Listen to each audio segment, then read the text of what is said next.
Bien, bendiciones mis hermanos y mis hermanas, soy vuestro hermano Emilio y Biblias al Descubierto. Me complace el poder compartir con todos ustedes una nueva nota teológica basándome en la Biblia de estudio de la Reforma de R.C. Sproul. Y vamos a tocar una nota teológica que tiene que ver con el bautismo de los infantes, o sea, el bautismo de los recién nacidos. Algo que debería de antes de empezar a leer, para que no tengamos una idea errónea o quizás nos ponga en tal caso algo de duda. Quiero aclarar algo. En la confesión de fe de Westminster,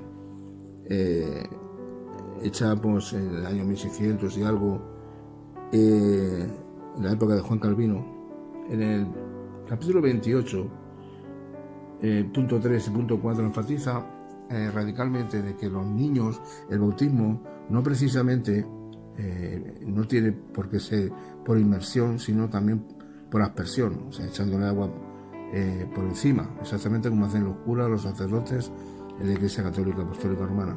Y en el punto 4 enfatiza de que los adultos, no solamente los adultos son los que se deben de bautizar, sino que también los infantes es necesario también que se bauticen. Bien, en ese punto quiero aclarar algo sobre el cual yo discrepo y no estoy a favor. Entonces, si ustedes recuerdan en Mateo, el Evangelio de Mateo, capítulo 3, versículo 11, Juan el Bautista se halla en el río Jordán y él está bautizando, ¿verdad? Y Juan el Bautista dice de esta manera, dice: yo a la verdad os bautizo en agua para arrepentimiento. ¿Para qué? Para arrepentimiento. Pero el que viene tras de mí, cuyo calzado yo no soy digno de llevar, es más poderoso que yo. Y él os bautizará en el Espíritu Santo y fuego. Entonces, yo quiero hacer una pequeña aclaración y ya empiezo a leer esta nota teológica. Juan bautizaba en el río Jordán. ¿Para qué? ¿Con qué tipo de bautismo era el que ayer estaba realizando? Para arrepentimiento. ¿Con qué fin? Para preparar al pueblo hebreo, al pueblo judío, para la llegada del Mesías. ¿Vale? Entonces sigue un poquito más adelante y dice que el que viene tras de él, que es mucho más poderoso que él, hablando de Juan el Bautista, dice que los bautizará ¿cómo? En el Espíritu Santo y en fuego, ¿verdad? El Espíritu Santo tiene que ver con cumplimiento que se hizo en Hechos de los Apóstoles, cumpliéndose la profecía del profeta menor Joel, ¿verdad? Y en Hechos de los Apóstoles vemos, ¿no?, cuando desciende el Espíritu Santo sobre los 120 que se encontraban, entre ellos los apóstoles, esos 120 que estaban en el aposento alto, ¿verdad? Empezaron a hablar en lenguas diferentes, idiomas diferentes, ¿verdad? Bueno, conocemos la historia bíblica. Entonces, hay tres tipos de bautismo a la luz de la Escritura. El bautismo del arrepentimiento, que es que estaba realizando Juan el Bautista en el río Jordán. El bautismo cristiano, que tiene que ver con, digamos, con que nos identifica con la persona de Cristo y nos vincula con la persona de Cristo. Y esto tiene que ver porque, como igual que Jesús, el Señor murió en la cruz del Calvario, pero que también al tercer día resucitó, de alguna manera, simbólicamente, el nuevo creyente está expresando su fe a través del bautismo, en un modo simbólico, de la fe que ha recibido de parte del Señor, ¿verdad?, a través de las Escrituras. Las Escrituras sabemos que es la que proporciona la fe viene por el oír la palabra de Dios. Entonces, el nuevo creyente, cuando es sumergido, la palabra bautizo significa en el griego baptizo, perdóname si no lo expreso bien en el griego, significa inmersión. Entonces, cuando el nuevo creyente es sumergido, ¿verdad?, en las aguas, de una manera simbólica damos a entender que hemos muerto, así como Cristo murió en la cruz del Calvario, así simbólicamente nosotros morimos a los deseos y a las pasiones pecaminosas de este mundo. Y que cuando nos salimos del agua, ¿verdad?, de una manera simbólica, igual que Jesús Él resucitó al tercer día, de una manera simbólica nosotros damos a entender que hemos nacido una nueva persona, que en Cristo Jesús somos una nueva persona. Exactamente dice, y que habla de la regeneración, 2 Corintios 5:17, dice así la palabra: de modo que si alguno está en Cristo Jesús, las cosas viejas pasaron y aquí todas son hechas nuevas en Cristo Jesús, ¿verdad? Entonces, ese sería el segundo bautismo cristiano, que nos identifica con la persona, con su muerte y su resurrección. Y el tercer bautismo, como habla aquí el Juan el Bautista, dice que Él os bautizará en el Espíritu Santo. Y esto tiene que ver con el cumplimiento de la llegada del Espíritu, ¿verdad? En Hechos de los Apóstoles capítulo 2. Entonces, bueno, el Espíritu Santo y fuego. Bueno, el Espíritu Santo y fuego el fuego tiene que ver con el juicio de Dios. Eso es algo aparte, ¿verdad? Dios en los últimos tiempos abrirá los libros, como dice Apocalipsis, y aquellos que no estén escritos en el libro de la vida serán juzgados y serán echados a un lago de fuego y azufre. Eso tiene que ver con el juicio, con el fuego, el juicio de Dios, ¿verdad? Y serán sumergidos en ese lago de fuego y azufre para toda una eternidad. Bueno, entonces voy a dejar claro mi postura, ¿vale? No estoy de acuerdo y discrepo en ese punto, personalmente, aunque para mí creo que la confesión de fe de Westminster, como la confesión belga, creo que para mí son muy buenas confesiones. Creo que son, no puedo decir que sean de las mejores, pero de las que yo personalmente las más las comparto. Así que, pero en ese punto, personalmente yo discrepo. Bueno, vamos a estar leyendo la nota, claro que vamos. Dice así, dice: aunque el bautismo de infantes ha sido la práctica de la gran mayoría del cristianismo histórico, su idoneidad ha sido seriamente cuestionada por cristianos piadosos de diferentes denominaciones. La cuestión sobre el bautismo de infantes, o sea, el bautismo de recién nacidos, se basa en varias inquietudes. Vamos a ver. El Nuevo Testamento no manda de forma explícita que los infantes sean bautizados, que los recién nacidos sean bautizados, ni tampoco prohíbe de forma explícita que no lo sean. Eso es verdad. Usted lo mira y es la realidad. Es que ni prohíbe que sean bautizados, pero tampoco pone que también tengan que ser bautizados. O sea, estamos ahí que ni pone una cosa ni pone la otra. Ni la Biblia enseña que realmente ahí tengamos ejemplos de niños recién nacidos que hayan sido bautizados en el Nuevo Testamento. No hay ningún registro en todo el Nuevo Testamento de que hayan sido bautizados, pero es verdad que también tampoco prohíbe que realmente los niños sean bautizados. Bueno, eso es verdad. Ahora bien, el debate se centra en cuestiones relativas al significado del bautismo, y escuchen bien lo que voy a decir. El debate, aquí donde está todo el meollo de todo lo que, o sea, en base a lo que la Iglesia protestante siempre estamos en contra, el debate, la cuestión, lo que estamos discrepando, lo que estamos debatiendo, se centra en cuestiones relativas al significado del bautismo, o sea, y al grado de la continuidad entre el antiguo pacto y el nuevo pacto. Vamos a seguir leyendo. La objeción más crucial de quienes se oponen al bautismo de infantes es que el sacramento es una ordenanza, el sacramento del bautismo pertenece a los miembros de la Iglesia. Amén. Y la Iglesia es una compañía de creyentes, más que una compañía, es una comunidad de creyentes.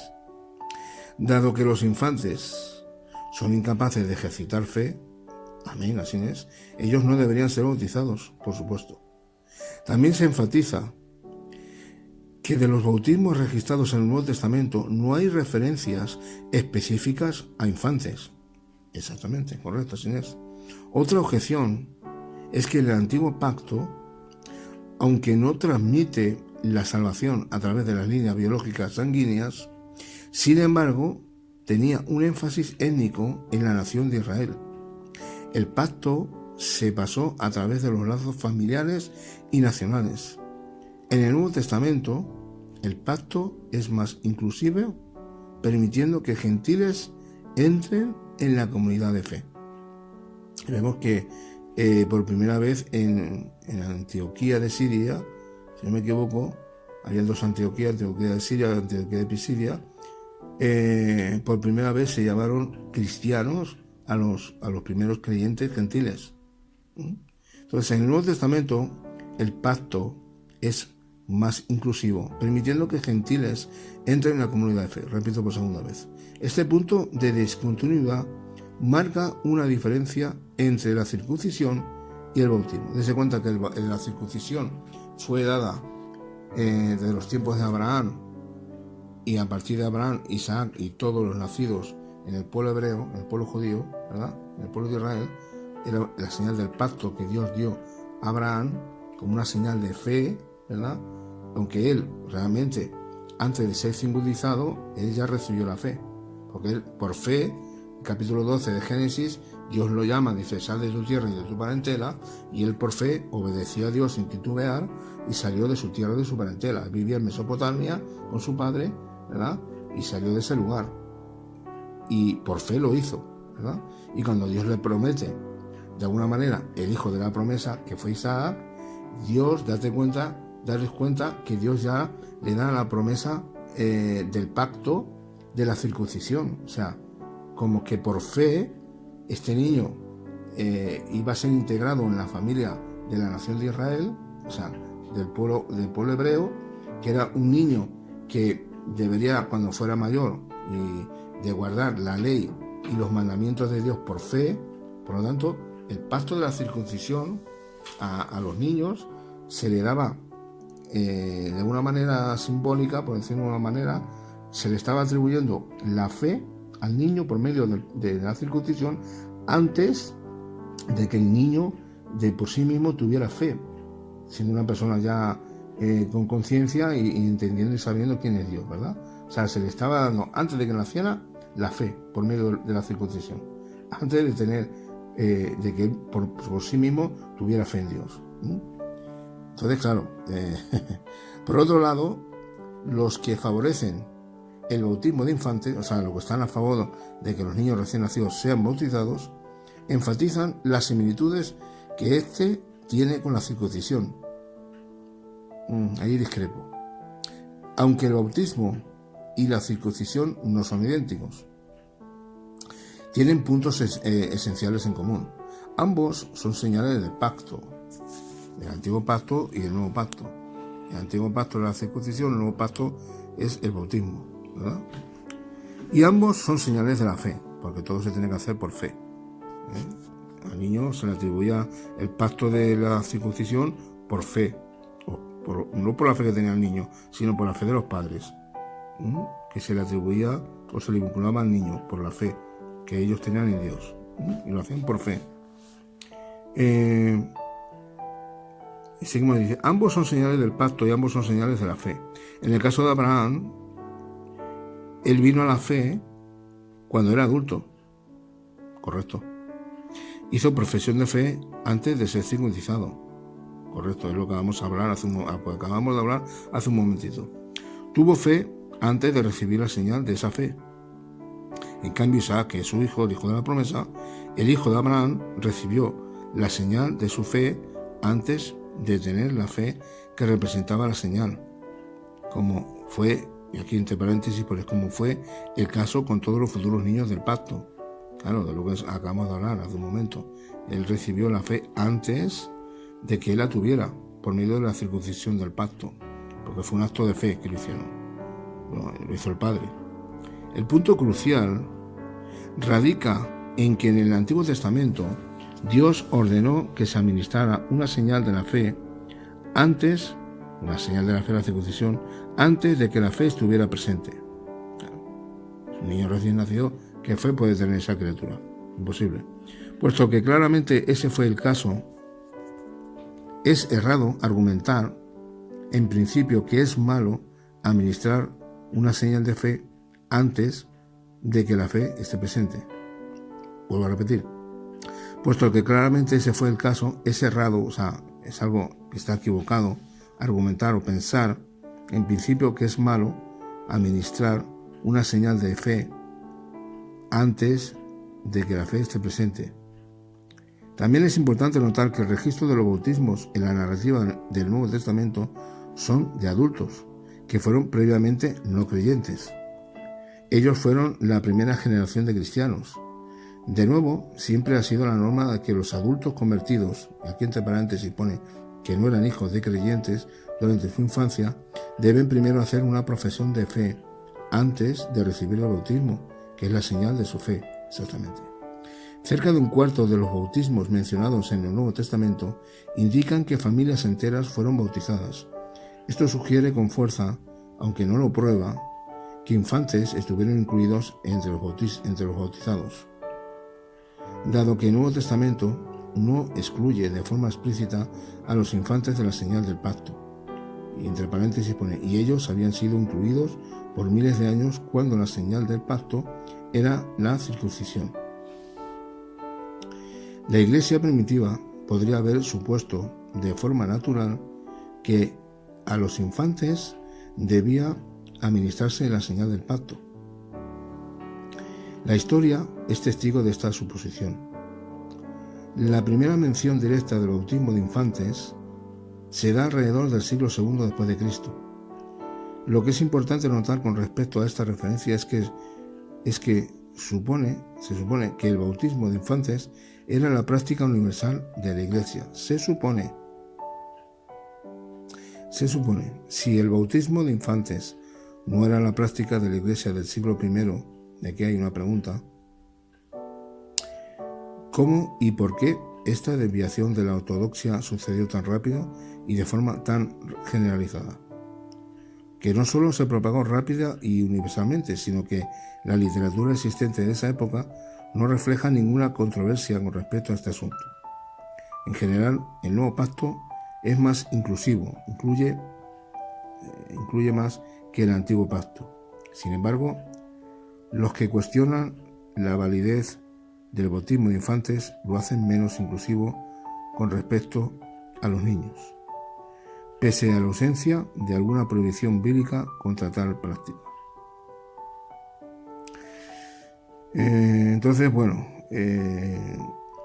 Voy a repetir. Sin embargo, los que cuestionan la validez del bautismo de infantes lo hacen menos inclusivo con respecto a los niños, pese a la ausencia de alguna prohibición bíblica contra tal práctica. Bueno, ¿qué quiere decir esto? Es lícito, como decía Pablo, todo me es lícito, pero no todo conviene. Entonces, ¿es lícito, es correcto bautizar a los niños recién nacidos?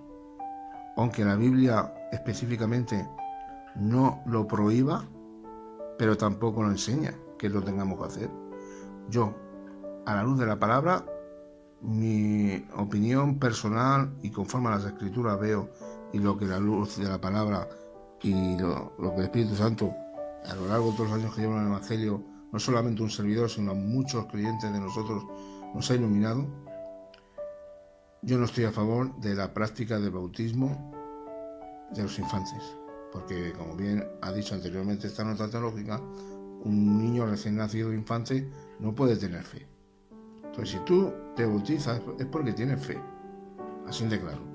Crees que Jesucristo es el Hijo de Dios y que es Dios, que Jesucristo ha perdonado tus pecados, que Jesucristo es el que te da, el Señor te da el arrepentimiento, que te da esa fe, y que de algún modo tú recibes a Jesucristo, como dice en Juan 1:12, más a todos los que le recibieron, a los que creen. Creer significa tener fe en su nombre, les dio la potestad de ser hechos hijos de Dios. Entonces, si una persona adulta cree en Jesucristo y se arrepiente de sus pecados y lo recibe en su vida como su Señor, ¿verdad? Como su Señor, no Señor con minúscula, con la S, sino como su Señor, Curios, el que tiene el gobierno de tu vida ahora es Cristo. Si lo recibes como tu Señor para que gobierne ahora el Señor en tu vida y como tu Salvador, pues entonces esa persona es normal que se tenga que bautizar, porque lo hace con una conciencia limpia, con una conciencia entendiendo y sabiendo lo que está haciendo. De hecho, ustedes saben que hoy día esto es una práctica que se está haciendo a nivel global en todas las congregaciones en iglesias locales. La Biblia no lo especifica. Tenemos el ejemplo de Felipe, ¿no? Cuando fue llevado por el Espíritu al desierto y pasa el eunuco, ese funcionario, ¿verdad? Y entonces está leyendo las escrituras de Isaías y entonces él le dice a Felipe, dice, ¿acaso entiende lo que estás leyendo?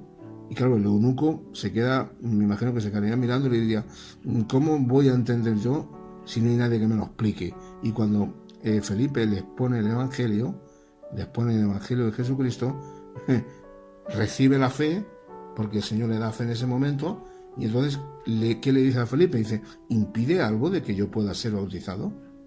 Nada, no lo impide nada. Dice que fueron allí, un tipo de charca y tal, y bueno, y se bautizó. Pero él, antes de bautizarse, recibió la fe que el Señor le dio. ¿Cómo? Por medio del mensaje del Evangelio. Entonces, como un niño recién nacido, tú vas a echarle agua, bautizándolo. La palabra bautizo significa inmersión, está sumergido. Entonces, claro, lo que hacen los católicos apostólicos romanos es, bueno, yo personalmente no lo comparto. En ese punto, en la confesión de fe de Westminster, no lo comparto. ¿Por qué está ahí? Muy fácil, porque Juan Calvino, como otros reformadores, salieron todo del catolicismo romano. Y aún hay pequeños hilos que le quedaban aún arraigados en sus vidas del catolicismo romano. Entre ellas se incluyeron eso. Así que yo no lo comparto. Pero bueno, hasta aquí esta nota teológica. Te doy mi punto de vista bíblico, no lo comparto, creo que ustedes, muchos de ustedes creo que tampoco, pero esta nota da a entender que es verdad, no es que esté a favor de que los niños sean bautizados, pero te da un poquito de historia así, abarcando los tiempos, ¿verdad? Hablando de la circuncisión, hablando del bautismo de los infantes, y que era una práctica que se hacía en el segundo siglo, pero hubo una desviación y de ahí que pasó quizás a coger una práctica, ¿verdad? Bueno, pues nada, hasta aquí esta nota teológica, espero que te haya sido de bendición y hasta el próximo vídeo que Dios mediante estaremos subiendo para la gloria de nuestro Dios, ¿verdad? Muchas bendiciones, un abrazo muy fuerte, cuídese mucho y hasta la próxima que nos veamos. Shalom Elohim.